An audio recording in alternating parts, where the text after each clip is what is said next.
I'm Shibani Gharat joining in from Mumbai studio, and joining us from our Delhi studio is my colleague Sumita Karir. Now, Trump administration has made a significant change to H-1B visa program.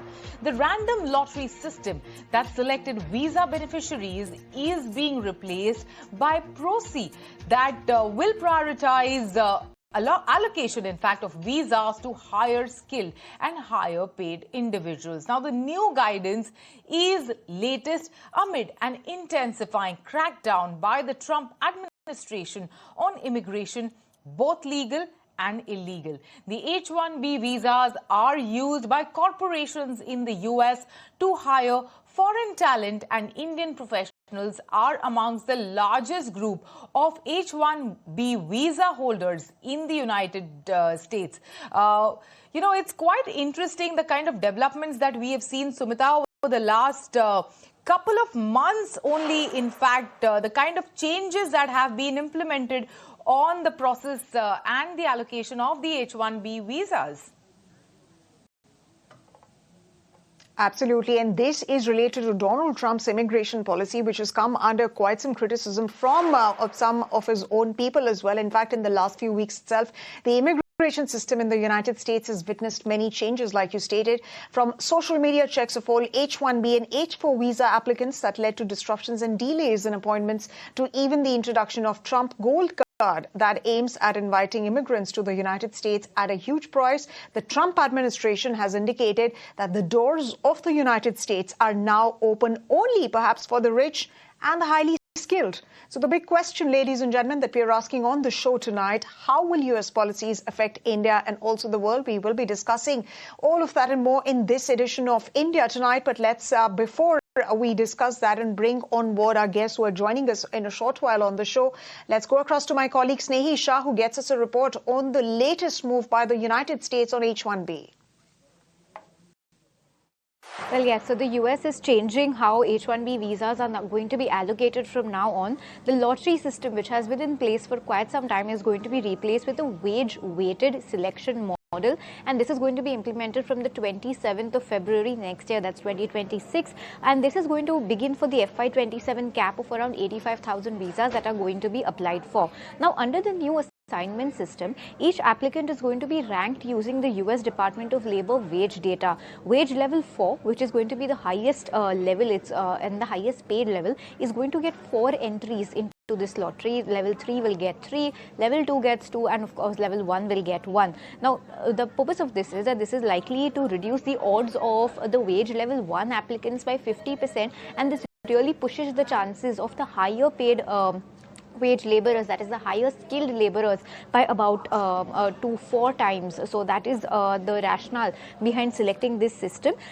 The United States Citizenship and Immigration Services, they say that the random H-1B lottery system was earlier exploited to hire low-wage foreign workers into the United States. The new weighted selection aligns better with Congress's intent for the H-1B program. The policy aims to boost U.S. competitiveness by prioritizing higher paid and higher skilled talent, and these changes seek to support businesses while preventing abuse that harmed American indigenous workers, so the local workers. That's a statement from the United States Immigration Department as well. Now, earlier this month, Trump has also suspended the green card lottery program, and earlier this year, he rolled out the $1 million gold card visa for U.S. citizenship for wealthy individuals. So these are some of the reforms that have been underway in the Trump government for quite some time now on the immigration front. Let's understand some major H-1B employers in the U.S.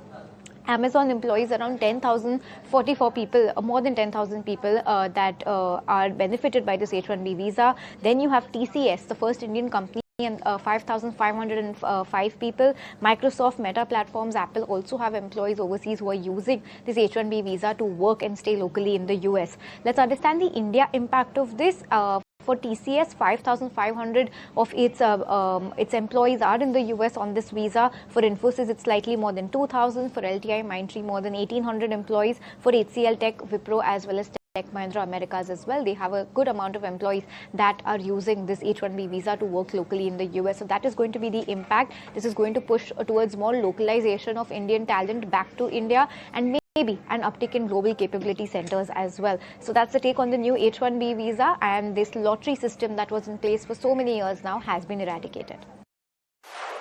Well, so interesting turnaround when it comes to the H-1B visas and also for the Indian talent. To discuss this and more and its implication on the Indian talent pool, on the IT sector, we're joined in by Ajay Bhutoria, former advisor to the Biden on immigration policies, and Dr. Vivek Mishra, Deputy Strategic Studies Program, ORF. Gentlemen, welcome to ET Now. My first question is to you, Ajay Bhutoria, as someone who has had an experience working with the Biden administration on immigration. There have been more structural changes to the H-1B visa in the past couple of weeks as compared to what we have seen over the past 2 decades. In the last 60 days itself, we have seen so many changes, including the $100,000 fee, of course, the wage-weighted selection, which was announced yesterday. So how do you look at some of these changes? How do you read these changes that have come in just in the past couple of weeks and its implications? As you said, it's a very fundamental structural changes to the whole H-1B program. When in the Biden administration, we were fair, and what we did, one of my policies led to H-1B visa stamping renewal in US. The whole idea was to reduce family separation and to allow people to move around from home country to US and to and fro smoothly. That's why, my policy led to allow H-1B visa stamping. And if you remember, Modi ji was here, and after his during his state visit, he did that announcement. And that benefited thousands of, H-1 workers, including hundreds and thousands from India as well. Now this structure changes, as we see, before I come to the wage topic, thousands of people have been stuck in India, and their dates have moved from December 15th to December 20th now till October 2026, and many of them will lose their jobs because the employer is not going to wait for them to come back. The big companies like Microsoft, Google, may say, okay, fine, you can work from local offices, but the smaller one, they will lose the job. So this was designed in a way to hurt the workers and make them lose their jobs. Now, that's not fair competitive advantage. I mean, I definitely agree to a certain extent that, okay, we need to give opportunity to US workers, and the wage increase, I welcome part of that. Right. So that will also benefit a lot of workers coming from India to get higher wages, which they were not eligible for earlier, and that who are highly skilled and qualified, and get them the higher wages. But at the same time, this will also could result in migration of the skilled workers to some other countries. Absolutely, Mr. Bhutoria. You've raised very, very significant and pertinent points, and we'll go through each of them in the next couple of minutes. But let me first get in the opening remarks from Mr. Vivek Mishra. Dr. Vivek Mishra, thank you very much for, of course, coming right here on ET Now on the show. Mr. Bhutoria is making very valid points. And even though the Trump administration wants to sound pro-America, but does the Trump administration realize that these actions will definitely be hurting American interests too, something which has been voiced by the likes of Elon Musk himself? Does the Trump administration realize that his actions are not exactly pro-America, even though he wants to sound pro-America? So, as you've pointed out, I think there is an inherent inconsistency and discordant note in this policy, and how the Trump. I mean, my question is really how the Trump administration squares this policy with the idea that they want to have. They want to go ahead of China on the tech curve. As you would know, as the world knows, I mean, the H-1B visa, one of the largest recipients were the tech sector. And suddenly, how does America really fill that gap, from a homegrown perspective and a homegrown way? I think that is a difficult circle to square for the Trump administration. Now, coming to your point, I think, there has been a movement within the United States, and the MAGA movement itself is now fractured clearly in two parts, if not more, in terms of who wants, there is a nativist rise to the immigration question, and the ability of the United States to sort of stop immigration. So even those within the United States are now facing, particularly Indians, are facing a new tirade within the United States, likes of J.D. Vance for having Usha Vance as the second lady of the United States who's Indian, and then you have other people like Vivek Ramaswamy, who's running for Ohio governorship. I think they have been facing the ire of a different faction of the MAGA movement, and I think all of that feeds into Trump's narrative, but sits on different sides. And I think that is where Trump is, that this whole anti-immigrant approach is going to run into some problems. So one is the capacity problem, which America will face inherently, and then there is the political problem to reconcile the two sides of debates that the United States is having internally. Dr. Vivek, and also, in the past, one of your research conducted, ORF research, suggests that these policies, in fact, could accelerate reverse migration back to India. So, is the Indian tech ecosystem and also the global capability center, mature enough? Is the ecosystem mature enough to absorb so much of talent returning back to the country on a year-on-year basis if, this new H-1B visa is actually implemented in February? So, I mean, there are two ways to look at it. One is, of course, there is a national sort of call for people to return, and that's more patriotic and nationalist more than anything else. But I think there is the capacity question in terms of how much you can absorb, and clearly the China paradigm has been often played in terms of what China did and how it attracted people back at home. India offers a different narrative, but it is seen as an opportunity and a challenge. Opportunity in the sense that, yes, here is the chance for India really to bring out reforms in certain areas and increase that capacity to absorb talents, and especially from a wage standard. I mean, that's the question. Will you be able to, provide wages at least to a competitive level? There is of course a lot of work to be done, and then there is the challenge of the absorption and retainment of that challenge. Some of that I think has been played out, but often from a foreign perspective. For example, the foreign universities have set up shops here in India, and most of the employees are Indian. So I think if that model can be replicated at a large scale within India, there is some scope. But clearly, I mean, one cannot be replaced by the other. Let's be clear in terms of what our capacities are. So I think that has to be clear enough. Absolutely. But Mr. Dr. Mishra, more than capacity, it's also the question of the fact that there's going to be further brain drain. The best of India's talent is going to go to the United States. But we'll come to that point in just a bit, Mr. Bhudoria. I was speaking to Mr. Mishra essentially about how this is not going to work for America as well. I want to get in your thoughts on that particular point about the fact that can the US tech essentially function without Indian talent, or is this just politically popular but economically harmful for the United States itself? And given the fact that you've been an advisor in the Biden administration, do you see a reversal of this policy in the next couple of quarters?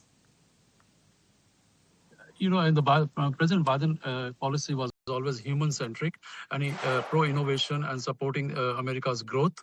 And that's why, he continued to support H-1B program to bring the best skilled workers to support all the innovation which is fueling the Silicon Valley and rest of the country, and that has been growing. I mean, now when AI is coming up and more skilled workers are needed, what is happening is that it's okay to say that fill these jobs with American talent, but the challenge is that there's a reform needs to in our colleges and education system, so that they could meet the immediate needs of the industry, where there's a growing need for this is the technology they need, but the pace of the curriculum is not keeping pace with what the industry needs is. They're way behind, and that's where comes in the talent from other countries, whether it's from India, Brazil, Colombia, or China or Philippines, and that's where they fill in, and that's why we need these skilled workers. But this is a very less than 2% of the total workforce who's filling up. And if there are people who are getting computer degrees and highly skilled workers, they're also getting employed. So the MAGA movement saying that because of Indians we are not getting jobs, that's not true. They have to be, work hard and take these jobs, and the jobs are there for them. At the same time, I mean, there has been a systematic abuse of the H-1B visa program by certain smaller staffing companies or different companies, and that has to be eliminated. And by raising the wage amount, that could be handled. So I welcome that part. I mean, as those who abuse, they need to be punished and they're taken out of the system. But at the same time, I don't see a reverse migration happening. I recently wrote an article that enough is enough, go back to India, slogans by MAGA movement. The Indians who have come here have been strongly contributing to the economy. They're one of the highest tax paying. They're one of the model minorities. But at the same time, I also want to point out the last 10 years, some of the Indians who have come are not the best of the breed, and they have been doing activities and things which has been hurting the image of Indians. And those are the videos, whether people dancing around a South Indian actress movie release, or doing some random things in streets. Those videos are circulating around in the MAGA circle. But coming and that's back what to they show that, oh, these are the ones. Coming back to the question of the entire tech talent, the talent in STEM, and their presence in the Silicon Valley, there have been a lot of speculations also that many of these tech companies and these big tech giants have a way of working around things when it comes to some of these hurdles. And there have been rumors, in fact, that this will also push them to move, their tech hubs to, let's say, a Vancouver, or, to some other country like a London or a Paris, so to speak, where STEM talent doesn't have to face so many hurdles when it comes to, getting a visa, work visa permit. So how real are some of these rumors? What is your take on that as well, if you can tell us that? Yeah, no, I totally agree. I mean, and I'm seeing that shift. I mean, many companies, I know one large, tech company who have put their large center in Brazil and Colombia, and they're getting a lot of resources over there. And as you said, some of them are shifting their centers in Canada, and a lot of offshore work would be increasing to India as well. So the hurdles which Trump administration is putting, it will ultimately hurt the resources, because when the tech resources come here, they earn here, they spend here, they buy houses here, and the spending goes over here, and that contributes to overall economy. And by shifting these workers to Europe or somewhere else, we would be losing those competitiveness and the talent out from US to some other countries. I mean, and I'm already seeing that happening. Right, Mr. Bhutoria, not just in terms of professional talent, but I think in terms of education as well, Indian students are looking at other geographies than of course, looking at going to the United States. According to several reports, there's been a 7% drop. Let me come to you, Dr. Mitra. While on the one hand, immigration walls are being built and India is kept out of Pax Silica, but then you also have United States companies which are rushing to strike JVs with Indian companies on data centers and AI. Does this essentially expose United States doublespeak, that is capitalizing where it needs India to block China, but blocking Indians when it needs to sound pro-America? Yeah, I think there is, as I said, an inherent dichotomy there. One is, of course, the United States cannot function politically or economically in a vacuum, and I think they know that, and that is why their functions are different on the ground. I mean, Middle East is coming as you said, as a major tech hub and connectivity hub if it comes through the IMEC and other projects. But the data centers are clearly going to shift out of the United States in a major way, given the roots that AI and quantum will now have. So I think there is that. You have India as part of the C5. You have India out from the Pax Silica, but certainly part of the C5, which is, again, the United States sees as a core group of economies that will sort of drive the next 15, 20 years, certainly, if not more. So I think there is an understanding that there is a political momentum inside the US, and there is a midterm elections coming next year, which I think they want to align their views on immigration and economy. These are strong issues which will affect presidency one way or the other. And often sitting presidents are not favorably viewed in midterms. So I can see that rationale in the Trump administration building on strongly on the anti-immigration issues. And then you have a more likely presidential candidate in 2028, J.D. Vance, if he comes across with an Indian origin wife. So that makes it more difficult for the Republican MAGA candidates to reconcile those facts. But outside, I think the international imperatives for the United States remain strong.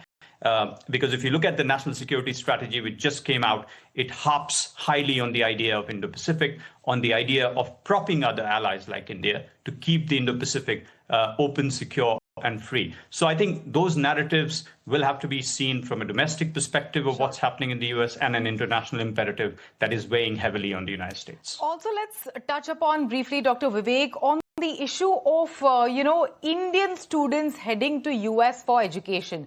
Like a couple of years ago, when a couple of my friends went to study to United States, they would often say that, half of their classroom is Indian and Chinese students. So, for Indian students who are in fact a quarter of the international students in the American universities, if the transition from the OPT to H-1B visa becomes practically impossible for entry-level jobs, will this also collapse, the university model for, many of the families will have reservations sending their children or students approaching the universities, for higher education in the US?